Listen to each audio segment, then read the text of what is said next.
Hello, everybody. This is Charlene Burke with Grow Because You Know. That's www.growbecauseyouknow.com. Welcome to Morning Mindset Cafe. We are gathering to discuss Napoleon Hill's Think and Grow Rich. Today, our topic and focus of discussion will be taking a look at what are those symptoms of the lack of persistence. Are we living those symptoms? Do we recognize that we have those systems? Do we think we're persistent and yet in actuality we're really not? So it's just a question I pose out to everybody. And of course the questions that, and not even questions, but the statements from Napoleon Hill's book that can lead us in our discussion. Just, let's take a look at these. Right? Are you guilty? Am I guilty of doing any of these? Thinking that, hey, I'm persistent. I'm stubborn. I said that yesterday. I'm known to be stubborn, have a one-track mind, right? But is that really true? What's holding us back? The toughest part for many people is that this does require that we take a look at ourselves squarely, as Napoleon Hill says, like square on. This is it. This is the reality. This is who I am right now, and it's not very pretty, but I'm willing to change it. I think that's the key. And I'm typing out one more here, so hang on if anybody's in the room at the moment or trying to get in. Let's see here.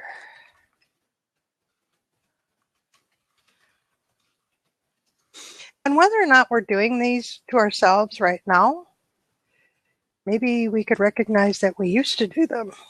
I think it'd make for a good discussion. So, anybody want to jump in? Jump in and say, hey, and see, do you recognize any of these symptoms? So, one of them is an attitude of indifference. Are you ready to compromise on everything? And there was a time when I thought compromise made me nicer. It was nice to compromise. It was part of, I'll be happy with getting a little bit of what I want. I'll settle. But if it's done all the time, I'm settling all the time, aren't I? Yeah, that's something I recognize in myself. Matt, it's easy to blame and exclude some aspects of reality with excuses. Almost done with my bagel. Excellent. All right, so as soon as you're done chewing, come on in. And let's talk about that. This one surprised me, when I saw it and I gave it some thought. That attitude of indifference, I didn't think of it as indifference. I really didn't. But when he put it with readiness to compromise on all occasions, and it was difficult. Trust me, as single-minded as I am and as independent thinking as I am, there was a time in my life when based on what I was hearing from other people about staying in my lane, as this young female that's trying to make her way in the world, it's unattractive to be that independent thinking,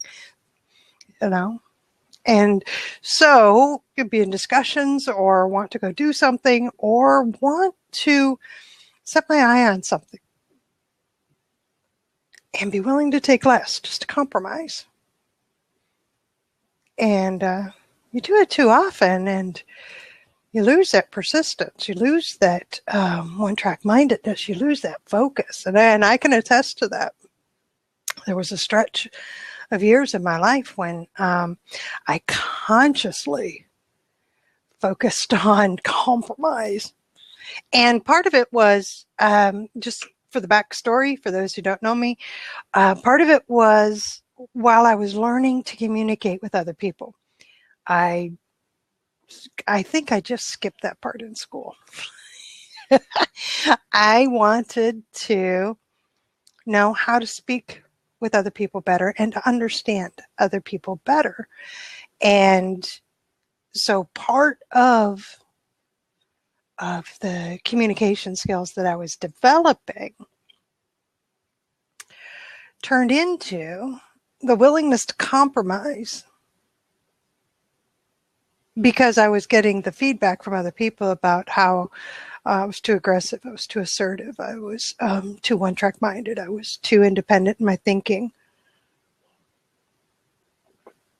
And then my favorite one, which was said a lot, which is you're too smart, which meant that I opened my mouth too much. So that part of that learning how to communicate with other people is where I brought in that willingness to compromise. And when I did that, I became a floater.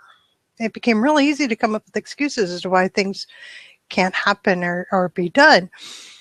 And of course, I've since changed that. Those who know me and you who have been with me for a while know how pretty strong in my thoughts I can be, especially when I really believe in something. That's not a problem today. But in the learning stages, it was.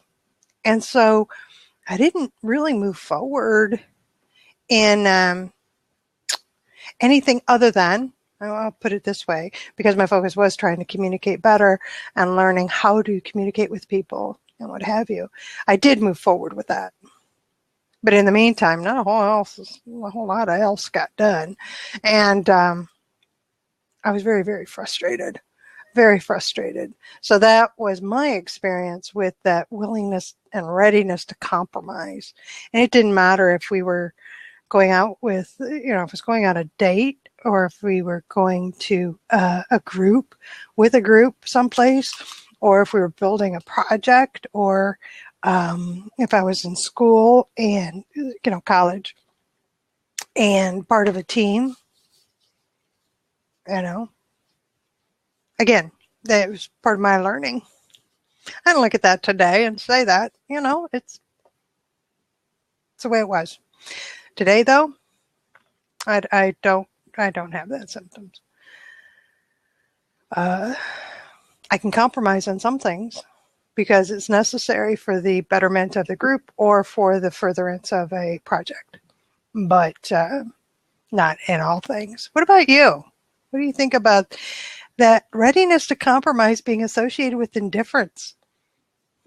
That's the part that surprised me. It was associated with indifference.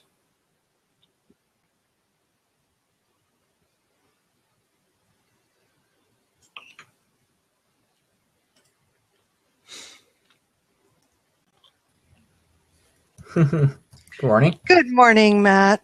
Nice to see you. How are you? You too. Good. I just had my bagel, so I'm ready. You are ready for the day. Outstanding. So I was thinking, indifference as in sort of, is it like apathy? Like you're ready to just give in to other people? Because compromise to me sounds more like a proactive approach to something. Like let's make rules, let's agree on this, versus like yielding to other people and whatever they say. Like, all right, fine, just do that, whatever. Like that's like apathetic. Right. Is that what he's coming at? He's coming at like... I don't think it's quite like that, but I want you to imagine taking that willingness to compromise. And I do it in some instances because it's just necessary. Do it in negotiations, do it when we're leading a team. This is close enough. It's going to work. That not that rigid, strict taskmaster type thing, right? So there's that compromise that way. But he's saying you're willing to compromise and ready in any situation throughout your day, any situation. That's where I believe you'll get into the apathy, because you are saying that I don't really care. Yeah, you're sort of just whatever. There's no intent. Yeah. And so to me, when he put it as indifference, I looked at that as an attitude. Yeah. You're saying apathy, which is a little deeper, but it's still it's not that important to me how the outcome turns out. So, it's not that important to me. Nothing is that important to me. That's what I'm seeing how this plays out. Is that nothing is that important to me. Yeah, it doesn't sound very sincere. It doesn't, does it? It's almost like if you're really living like that, it's obvious you're hiding something. Yeah. You're trying to avoid being better or being focused on something. Can't call out the elephant in the room. I love that. The elephant in the room. Don't call out the elephant in the room. Well, I mean, like, I guess that's the wrong saying. No, it's a feeling that's still there. It's a feeling that's still there, and everybody knows. It's the thing that you should talk about, but you bounce around in conversation. You know, you don't really get down to the heart of the matter, I guess, with what should be talked about. Exactly. Which leads into what you were saying earlier about easy to blame, right? Make excuses. Oh, yeah, Cheryl. Cheryl's saying on the hierarchy of emotions, indifference or apathy, unconscious, being unconscious. Yeah. Absolutely. Oh, yes. Just completely unaware of what you're doing. Barb, I got to give a shout out to Barb. You're up early. So good to see you here. Thank you. Barb, but you know, you're West Coast. I get it. Thank you. It's been so long since I've seen you. It's wonderful to see you again. And Cheryl, you're welcome to jump into the seat if you're up for it and join the conversation. Or Barb. But Matt, you had said earlier about procrastination with or without cause, backed by formidable array of excuses. Mm-hmm. So if we combine that symptom of indifference, and now we have a huge number of excuses. You know, okay, Cheryl, I perfectly understand being on mobile and your audio not working. We see that a lot. I get that. Yeah, if you have a million reasons not to do something, you're just gonna. It's an inexhaustible amount of excuses that you have. Like a lot of people say, you only have to find the one reason to do something to do it, because there are tons of reasons not to do it. Good point. So my question then is, so if I'm in an attitude of indifference, then the biggest excuse could easily be, what does it matter? Yeah, why am I using this? Like, what's the point? A lot of the classic example I can think of that is my dad always talks about how kids in school are learning stuff, and they go, what's the point of learning this? Like, why am I ever going to use this in life? And that's an excuse not to learn, isn't it? Not to learn. That's the biggest one, because school's more about the how to learn and the just the general understanding of it than it is. I love that. I was a substitute teacher, and we were doing a physics problem, and it was volume associated with a closed container. I'll never forget it. And so I was explaining how, you know, if you apply heat to liquid, you do want to vent. You want to vent this, and of course. It was so funny because somebody piped up with, you know, why do I have to learn this? I don't see where I can use this in real life. And I just looked at her and said, that's kind of the point of being in school. Yeah. Is for you to learn it so that when it comes up in real life, you can put it to use. Having not lived long enough, I can't tell you all of the myriad ways you are going to be using this, because you're not going to understand it and you're going to think that it does not apply to you. And that's just simply not true. Yeah. Which was funny because I totally expected it go dead and I lose the kids, right? And there was this fella, young man, as it matters, you know, if you use a pressure cooker at home. He came up with it, right? Or you're boiling water or something. Somebody else then said, well, what about boiling water? And it was awesome. I just stepped back and said, my work is done. And see, one and only time I ever really enjoyed being a substitute teacher was because this young man piped up that pressure cooker. Yes, exactly. And in that area, in our area, there is a canning factory where they can vegetables for a myriad of big label companies, right?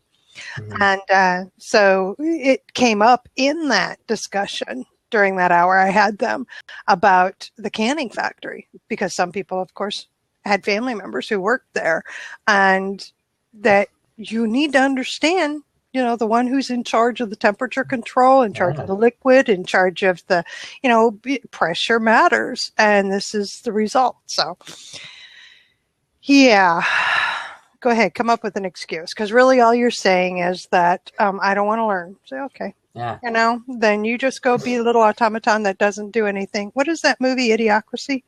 I don't know. It sounds familiar. Well, it's almost like the procrastination mindset and the excuses is just a sort of a getting by mindset. Like you're just gonna get by. And now I can talk to that, because during the survival mode, that was almost like the way I rested. When I look back over the past few years, was the I'm okay just getting by, because the focus is just get through the day, do what needs to be done, and times work so hard just to get through, right? Yeah. That it was that's good enough. Just enough to get, and it was like, oh, just so tired. and it became easy to say, no, I'm just going to put it off. I'm just going to put it off, you know. And I mean, it's a different setting, but the feeling was there, and I get it. I get that that attitude, but it's not helpful.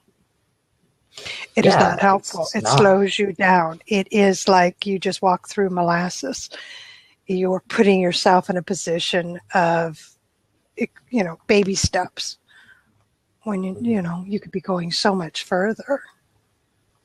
What do you think? And do you think that's like a sort of I don't want to say automaton, because we were talking about that. Like, you're not really a robot. Automaton? You're kind of just, but you're kind of automaton. You're kind of just sleepwalking, sort of. Yeah, you're almost on autopilot. Like that unconsciousness you're talking about. That you're sort of indifference and apathy. The rat race. That's it. I mean, if you know, I've been in office jobs where I've watched people that, and it happened to me, where I couldn't remember the drive to and from work. Just checked out. Out. I showed up because I'm supposed to. I'm doing what you're telling me to do because I'm supposed to. That I'm not really a part of the outcome. I really can't. I don't have to care. You know, and I see hundreds and hundreds and hundreds of people like that, and it's sad, because where my problem came in is this. I could do it for a little while, and then it was like, just need to bust out. Well, you wake up, right? Yeah. Well, it was like I can only dampen it so long. And I see it with other people. You can see it happening to them. They can only dampen it so long. They have to bust out and just tell you, this makes no sense. So I was talking with my husband this morning, and on the news we saw that one of the top paying jobs, or one of the most sought after for, you know, that people will need, and they do in major corporations, is what they're calling a data technician. Well, actually, it's a data analyst. And it's because of all this big data that's out there. Yeah. And, you know, they're saying you need a master's degree. And I'm like, no, you don't. I mean, it's stuff I do. The problem comes in that nobody really wants to know what the data says. They say they do.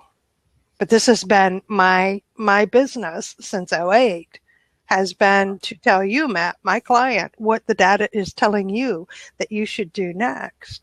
And you're going to come up with every excuse in the world not to do it. Yeah. And it's all going to be based on that it's going to cost too much money. And, well, we really don't want to grow that much. Or it doesn't matter what the data says. People change all the time. Or we're doing just fine right now. You know, it's on a downswing. But, you know, it just... This is really interesting. All the excuses come up, even when you have it in front of you. It's like, When we look at like data, it's really easy to like look at the average of the data, because that's not interesting. Well, it doesn't tell you anything. It doesn't tell you anything, right? Because it doesn't tell you anything. The average doesn't tell you. No, the average or the median doesn't. It really doesn't. Not in the work that I do. It doesn't tell you anything. But you're right. Having the guts to actually look at the numbers for real and share the truth about the numbers is the key, because the numbers have truth in them. Yeah, that's it. That's it.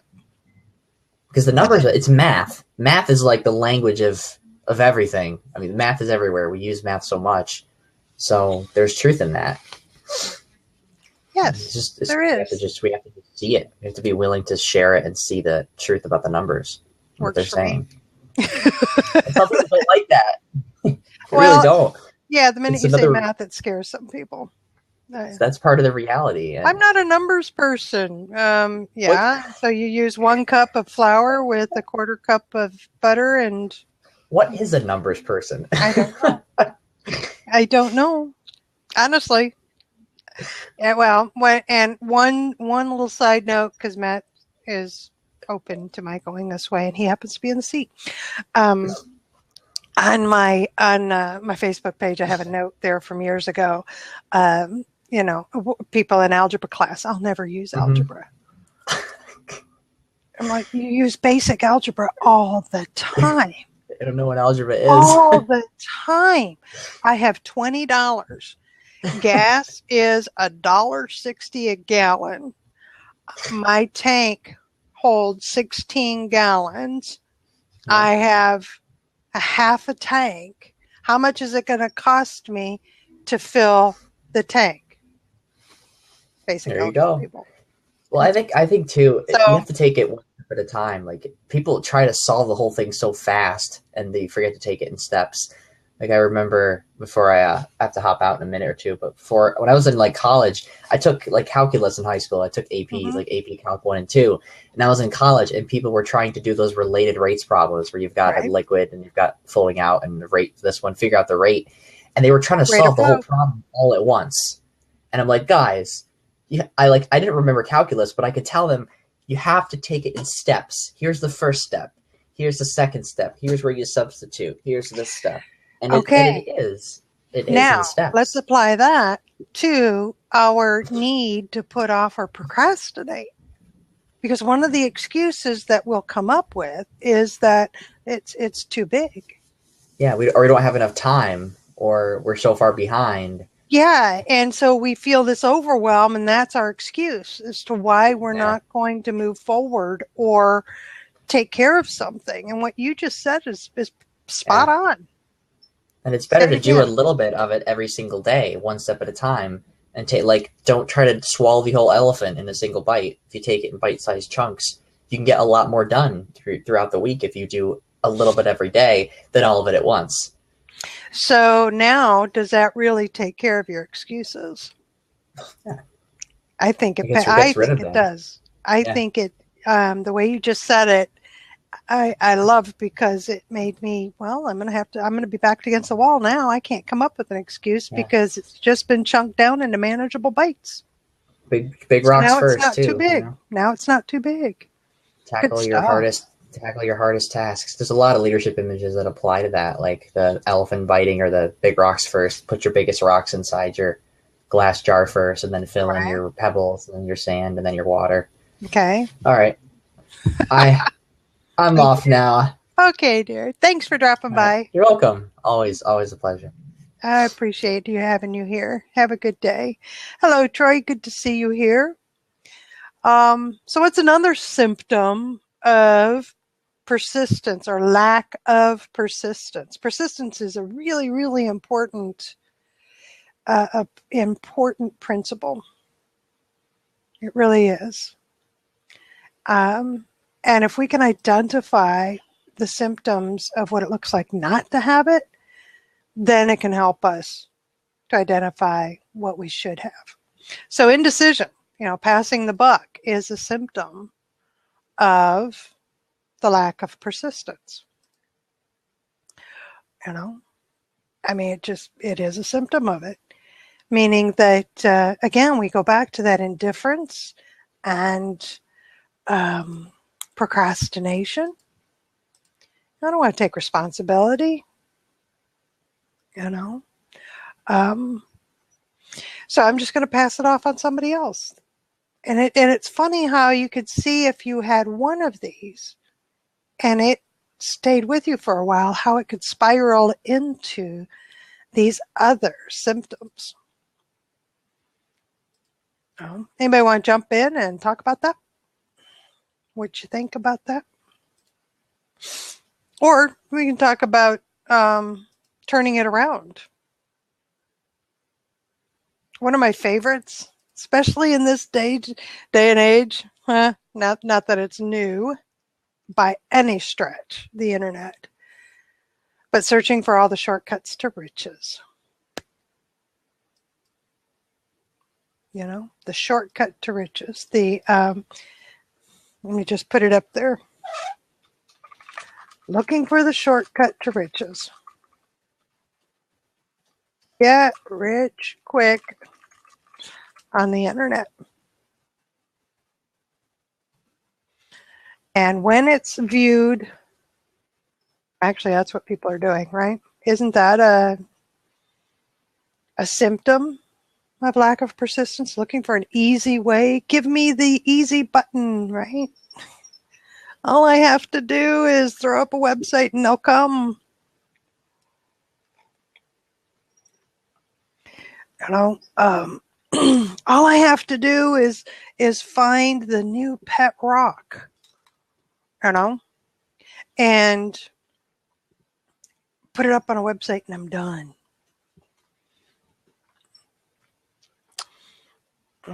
Oh, look, it only took him 10 years to get where he is.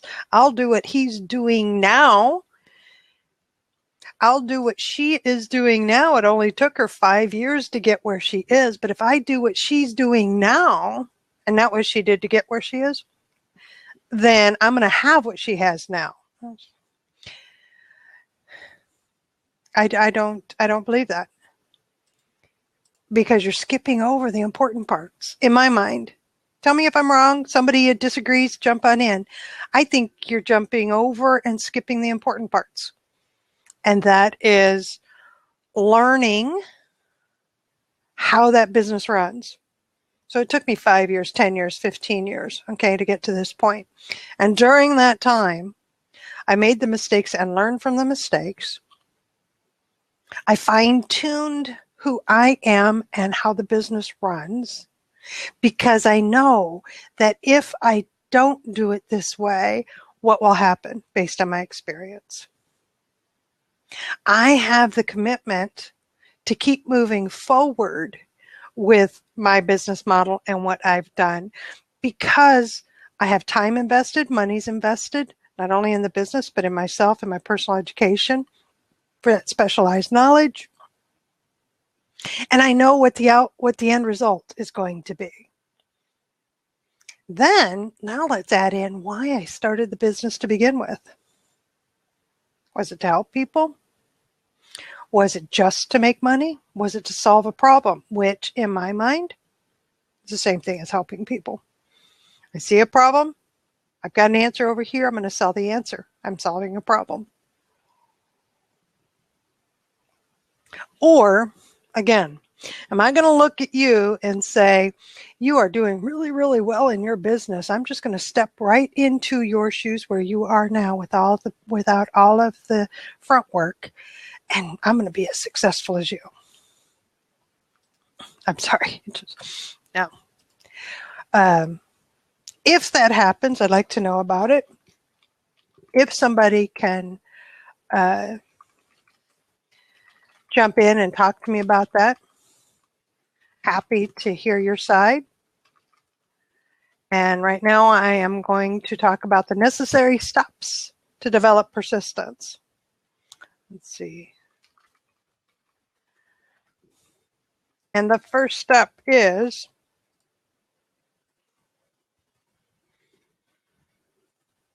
to have that definite purpose backed by burning desire for its fulfillment. That's what's going to give me the oomph that says, in spite of what's in front of me, I'm going to work through it.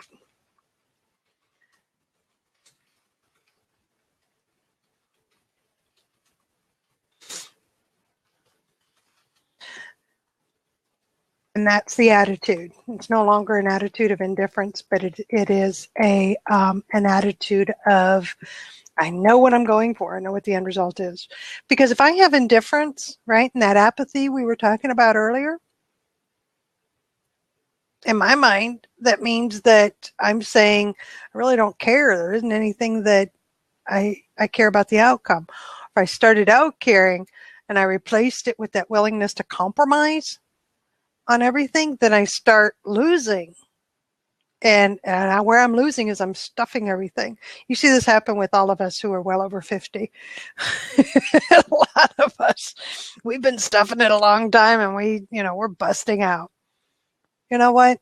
And I'm seeing this a lot in women, especially, just busting out. Saying, I've carried this around inside. I've stuffed it long enough. Move over. I've had enough. No more compromising. No more having others step ahead of me.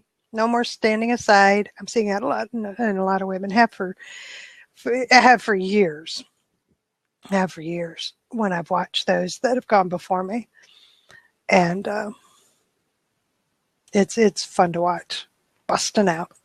So a symptom of lack of persistence is you just don't know where you're going and you really don't care. Well, let's take care of that by having a definite purpose and put that oomph behind it. And the oomph being that burning desire for it to come true, for it to happen. And so that's what it is, that emotion to take the place of the indifference. So another way to tackle it and to develop persistence. Good morning, Michael. Good morning, Mike. Nice to see you. Is to have a definite plan expressed through continuous action. Definite plan. So here I know my ultimate goal of what I want to get done. I have the burning desire. It doesn't matter how long away this goal is. It doesn't matter if it's 30 days, 60 days, 90 days, 9 years, 10 years, doesn't matter. I see you being successful after 10 years, and you have the money I want, you have the lifestyle I want, you're doing the kind of work that I want to do. That can be the goal. So I set that, and I really want that.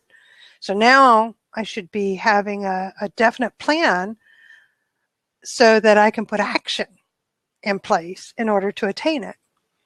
And that plan can come from you, the one I've been following, the one that I've been attracted to, right? I don't have to, it's not totally up to me to write that plan. There's the beauty of having an inner circle or a mastermind group.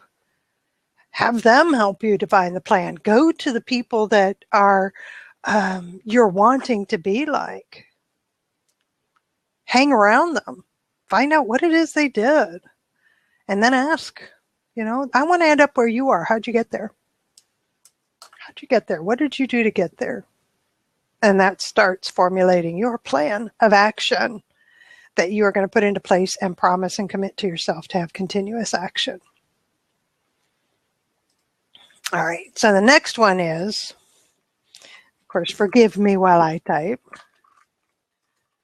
And this one's tough. We've talked about this many times in many different ways. And it is tough. And it's not impossible in the beginning, even though it may feel like it, it is not impossible. Because if you surround yourself or hang around with people that are willing to help you out, you can get through this. So to have a mind closed tightly against all negative and discouraging influences, wherever they may come from. We were just talking about this a little bit yesterday, right? About, so what do you do if you've got family members who are trying to hold you back? What do you do if you are in a group of people that don't know how to support you? Rather than putting the blame on them, let's put it in terms of they don't know how to support you. So the only thing they know to do is simply to express their own anxiety, nervousness, concerns about you moving forward, changing, or doing something different. We look at that as negative. They're not looking at it as negative. So let's look at it in that way, that look at where they are and look at where you are. So how do you step away from them? You literally step away. But one thing I know to be true is I can't just not have something. So seek out those who talk the way you need to hear, who want to support you, and then pay attention to them. One thing that really tripped me up is I'd start something new, the fear would hit, the committee came into session, and all the negatives from years ago, it was my own head, right? But years ago would come flooding in, all the excuses as to why I can't step out and do this. And I went through an exercise to replace those committee members. And now, today, the committee comes in when the fear hits and says, is the fear real? There's no reason why you can't do this. And what it does is, if I still am not able to step forward, I have these people today that I touch base with. And I can say, so what do you think of this? I mean, I did that this morning, actually. Did this first thing this morning. Had an idea, had been fleshing it out a little bit, and I'm like, not quite sure what this looks like, gosh darn it, and it's not completing it. And I think it'll work, I think. So I threw it out to a handful of people that are on my side and that will give me an honest answer. And they said, oh, you can do that. That's all I got back. Oh, yeah, you can do that. That's nothing for you. Yeah, I'm moving forward. And by doing that, it helps to seal my mind against those negative and discouraging influences.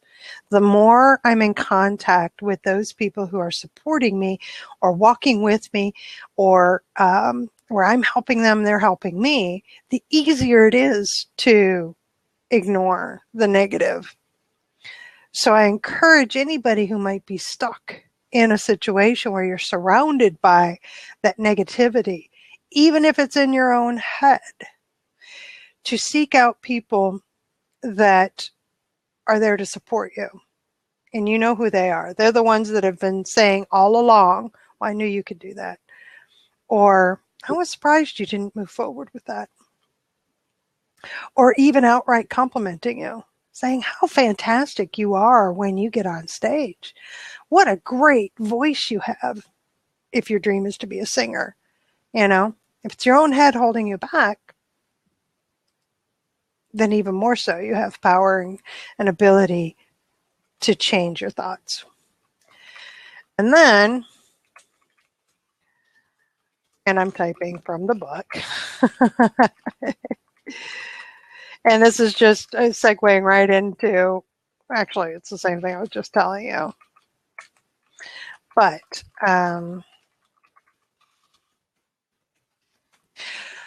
so according to Napoleon Hill, these 4 steps, of which this is the 4th one, is have a friendly alliance with one or more persons who will encourage you to follow through with both plan and purpose. All right, so that can be that tight-knit group of friends. It can be a family member or 2 who are really on your side and can help you move forward. It can be an outside group of professionals. It can be an association, and within that association you belong to, there's a group of people that you align yourself with because they're headed in the same direction. It can be people in the same business you're in or different businesses. It can be a mastermind group that's formal or informal. The point is that you have this friendly alliance with one or more people, and they're on your side. And then to learn how to use them. That to me was the killer. I had to learn how to use them. Because it's all well and good to have all that if you're sitting there saying, oh yeah, I've got her and him and him, and yeah, they've always been on my side. See, I've done this. But, you know, that doesn't matter. It's not, it still doesn't mean I can do what I have in mind. And see, it's my own thoughts that held me back. And that's exactly how I thought.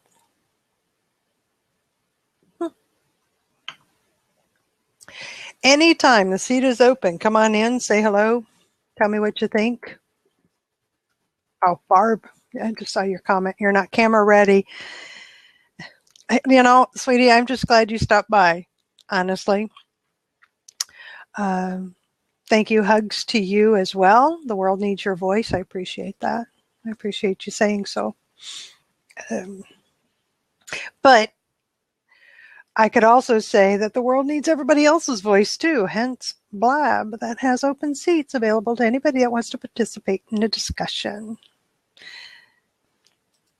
You know, Barb, that's you have a good point. Here on Blab, over time we are able to make friends, those that continually show up and provide support and encouragement, and we develop we have a trust accelerator here because it's video and it's very, very much like having a cup of coffee at the diner or at the coffee shop. The difference is we don't have that energy, the physical energy that happens when a group of people gather. But it still takes time. It takes me time. I would call it a trust accelerator, but I'm still got to watch you. I'm still going to see, are you the same today as you were yesterday? How do you show up next week? You know, I tend to be a little cautious, always have been a little reserved about just jumping in and trusting what you say for me to take to heart and to move forward with. So, having said all that, it can be done in a matter of a week, right? 4 to 5 days, you're seeing people and this is cool. I can come on Blab and I can say, this is what's happening, and I'm not sure where to go with this. What do you think? Or, need to hear some positive things. You're right.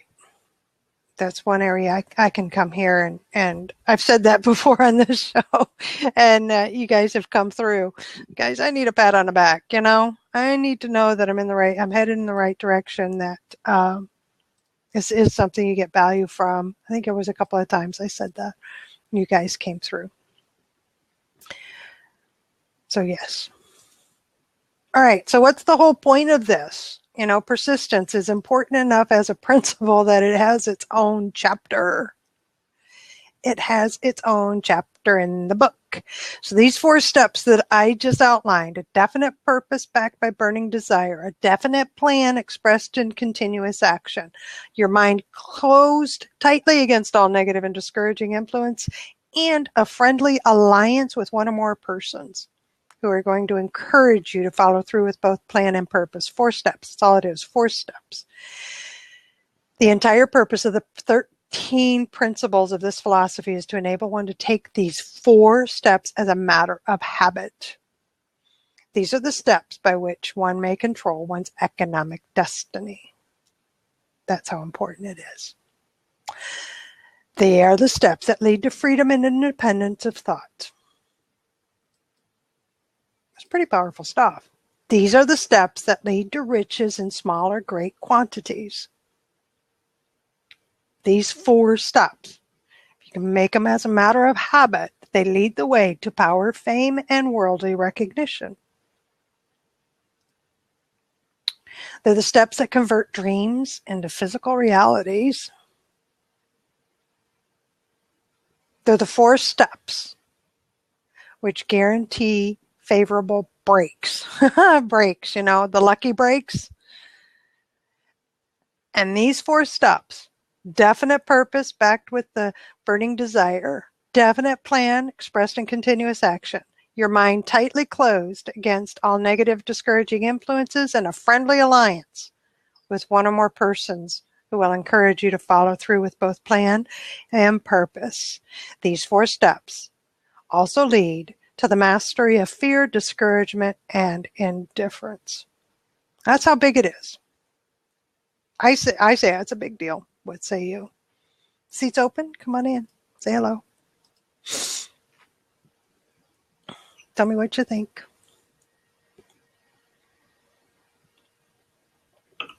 Or share with me your last experience. Share with us your last experience with somebody who had no persistence, who lacked it, who was coming up with those excuses.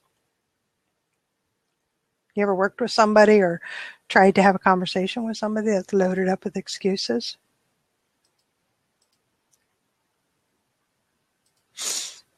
What do you think?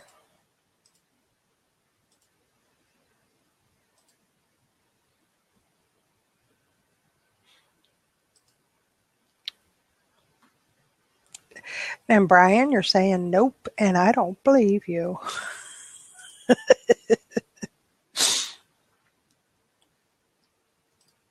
I don't know, how frustrating is it when you meet somebody who says they really, really want something and then they just don't do anything to go get it? Your laughter Just all was talk. a delayed reaction. Good morning, Brian. Good morning. So I got up this morning, the alarms went off, and I look over at the clock and it says 6:45. And my phone says, "You missed morning mindset." And I'm going, now wait a minute. Mm-hmm. The phone says it's 5:30. The clock says it's 6:30. And then I look at the clock and the phone, and it says I missed it by 46 years. And I've got the screen capture of this, so I can prove this. I'm not hallucinating. And I thought I either aged a whole bunch overnight, or Aliens. It's aliens. Aliens came by and picked you up. For goodness sakes, Brian, look at where you live. I got grandkids somewhere if this is the case. You inhaled. That's all. You're up near the mountain, so it all floated up to you. You inhaled, my friend. That's all there is to it. It's actually quite. I had to laugh at that. 46 years. Geez, I was one when I met Charlie. Oh, yeah. Yeah. I was your older sister then, too. So what do you think of all this? Persistence is something I've struggled with, mainly because of the voices. Okay. Yes, I'm crazy. Yeah. Holding you back, right? The holding you back, holding yourself back. Yeah. Listening to the wrong voices. Not necessarily just the wrong voices, but the wrong people that were speaking those voices. It's interesting now, hindsight being 2020 or 2060. You always wonder, do they realize how damaged they were to be giving damaged advice? Nope. And my parents being one of them, both my mom and dad, because they grew up in the generation where you worked the job till you retired and then you laid down and died. Yep. And I'm not faulting them for that, because that was then, this is now. But to tell a kid that they can't do it because they were told all kinds of diagnoses and all kinds of this and all kinds of that. Doesn't matter. I was told I couldn't do things because I'm a girl. We totally relate everything. Girls don't do that, Girls aren't that smart. Yeah. We totally relate everything mental on the writings of a cocaine addict. Well, not all. Not all. Not everybody's Freudian classically trained. No, not all. But we've based a whole system of psychology on his philosophies. It strikes me, and I agree with you, not all. And, we got Dobson right here in my backyard that has taken a lot of it. But I disagree. Okay. I disagree that it's a bad thing that we based a system on somebody who happened to be a drug addict. That does not negate the quality information and that which works for many. I'm not going to argue. So my view is it is what it is. If it doesn't work for you, it's time to go someplace else, right? Because it works for some. And you're right, it does for the severely mentally ill. I would agree that a lot of his findings were. I'm not trained in any of it, and I don't know enough to be able to say anything other than if it's not working for you. I was going to go into time to look elsewhere.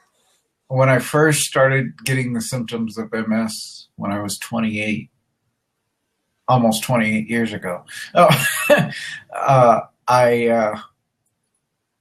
was going to go into psychology, and I couldn't keep up with the reading because my eyes started goofing up, and I started having optic neuritis, and the headache to try and keep up with the demands of the readings was just way too much. Thank God I don't suffer that anymore. Mm-hmm. But, and no, that's not an excuse. But I find it interesting that we take the findings of damaged people and apply them to our lives. And that goes to my parents, but we're all damaged in some way. That's where I was going to come from. All right, so let's put it this way in terms that are more tangible and bite-sized here. This is what I'm hearing you say. I see you as a successful business owner, living the life that I want to live, doing the things that I want to do, helping the people similarly to the way I want to help them. And I go to you to find out how you did that. And in one case, you expressed to me that there were 2 or 3 years in there that due to the influence of alcohol, you became a wife beater. So according to what you just said, that totally negates what you're doing now and how you were able to make a success of yourself. No, but he never changed. So that's what I'm hearing. So rather than get stuck on the who put it out there, let's look at who am I today and what am I doing today and what part fits. And if it doesn't, then I'll go elsewhere. No, I agree. That's my view. Because again, I don't know enough about any of them to be able to speak beyond what I just said. Nor am I, do I have any training to back up or any research of my own to back up anything other than what I just said. My own experience is that if it's not working for you, let's try something else. Yep. You know, but let's go back to that persistence. That if you're not even sure where you want to go, how easy is it to get that bad information and to continue to take it? Right? If you're not sure where you're going, or if you, I don't know, maybe if you are sure and it's just a bad plan. I don't know. What do you think of that one? It puts you in a position where you're not sure where you want to end up, and this is kind of the plan you've been put on, because I think that speaks to your current and recent situation of, well, I'm going to go here and I'm going to get the help that they say they're going to give me. And then the type of help they were giving you was enough to make your eyes cross and, anyway.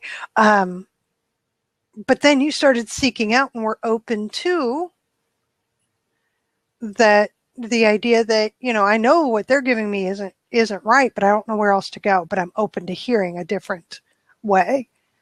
Yeah. No, it's just interesting to me how life leads you down a path. Mm-hmm.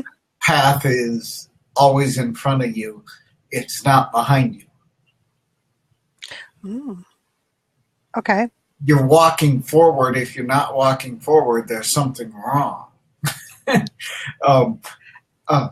you don't do that in Colorado because you walk right over the edge, going backwards. And I guarantee you don't want to do that here, because you're, at least in the city, you're 6,000 feet up. In the mountains, you're up to 19,000 feet up.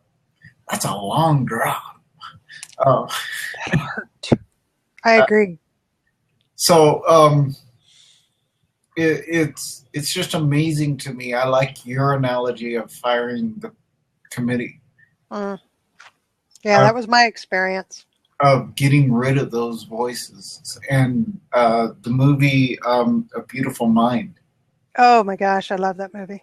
Watching him just totally ignore the hallucinations.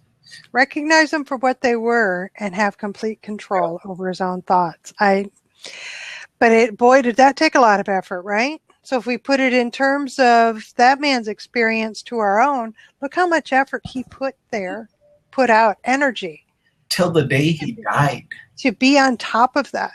And when he let up, when he let up, it was overwhelming. And the bad overtook, the lack of control of his own thoughts overtook. Yeah, that's pretty powerful. It is mind over matter, even if the matter is an illusion. And how many times do we recognize failure as that illusion? Oh, yeah. How many times do we see failure as not a stepping stone, but as defeat? Oh, it's very personal. The process didn't fail, I failed. Yeah. Yeah, it took me a while to get back into that mode of thinking. And being here in the mornings was instrumental in helping me to get back over to a different way of thinking. Just getting up in the mornings at a god-awful 5 a.m. in the morning hour was instrumental. Trying really, really hard to feel for you, buddy, but I get up at 4:30, so it's just not there. Now, if you were to say that, you had stayed up until 10 o'clock to work with a client or to help somebody and were just dead on your feet, I get that. That one, you might get some empathy from me. My ex-father-in-law was Air Force military, mm-hmm. and he was always up at 4 a.m. And I would hear him get up, and we didn't even get along. I didn't like the guy, but I would go out and just listen to him mm-hmm. because he would tell stories and tell stories of the wars. He was in Korea, Vietnam, all the wars previous this, just missed World War II. According to him, I don't think the age factor. I mean, he was bloviating on some of this stuff, I'm sure. But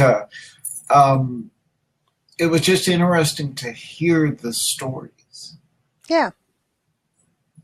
And I think we've lost the art of storytelling. I don't know that we've lost it. Some never learned it. And those who are great storytellers are actually very successful online. This is true. We just changed formats, but yeah. And according to the gray, I'm used to the old style. I want to pick up platinum blonde highlights, my friend. Yeah, platinum blonde highlight. They're about to be low lighted later today. The encouragement of everything around me, you, 16 to Success, the gal that I'm seeing that has promised she's coming, the things that are happening, I don't feel that I can go down. And it's all because you just kept going. I agree. I mean, that's what I've seen. You've just kept going. You did not let all of that stop you. Even though, the thinking may not have been the best 6 months ago, 5 months ago, 4 months ago. You were still struggling trying to change it, but couldn't, just like where I was and where I've been, where all of us are when we hit times that are difficult. Go on. Go lay down. And that's why we need other people. Yeah. So today this is all going to get changed. So you're not looking at my menagerie. But why? Because you have an office space. I do. I haven't had an office of my own in years.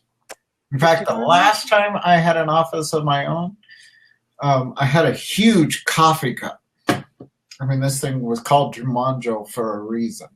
It was gigantic. It was like 8 cups of coffee. In Good Lord, a pot of coffee.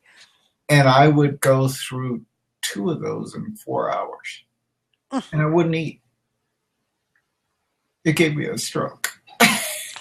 Yeah, that's not recommended. People, glad we had that recorded, what not to do today. I had a particle board desk. And when I went down, I was in this office, and my now ex-wife was over here. And I was talking on the phone, and I started just not being able to speak. My head hit the desk and went through the desk. Thank goodness it was particle board. Yes. And geez, the fact that I just wasn't eating on top of all that caffeine just threw me for a loop. So let's do things in moderation. Let's stick with our cup or two first thing in the morning. Much smaller cup. Get the mind thinking towards if we're showing any symptoms of lack of persistence, any symptoms. We're showing indifference. We're showing procrastination.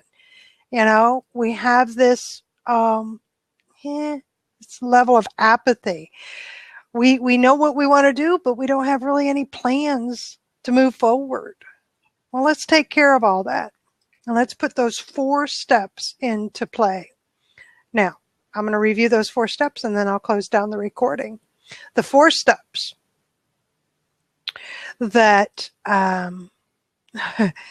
honestly, 4 simple steps to lead to the habit of persistence. And here's the caveat. They don't require a great amount of intelligence. You don't have to have a particular amount of education.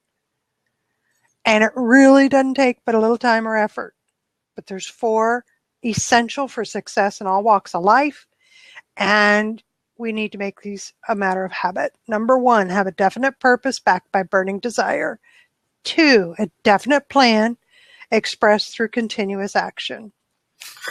3 is a mind closed tightly against all negative and discouraging influences. And 4 is a friendly alliance with 1 or more persons who will encourage you to follow through with both plan and purpose. Those are the 4 steps to gaining persistence and to success. All right, so I am at the top of the hour. Let me close out the recording. I can keep the room open for about 30 minutes. I have another, the end of the next hour appointment. And so I want to thank everybody who's joined me in the live stream, especially Brian. Thanks for being here. And Matt, and those in the comment section. It's been awesome having you here. And those watching the recording, thanks for checking us out. This is Charlene Burke with Grow Because You Know. And that's www.growbecauseyouknow.com. Let's move forward with the day on purpose, with purpose, to grow our hearts, grow our minds, and grow our businesses. Until next time, have a great day.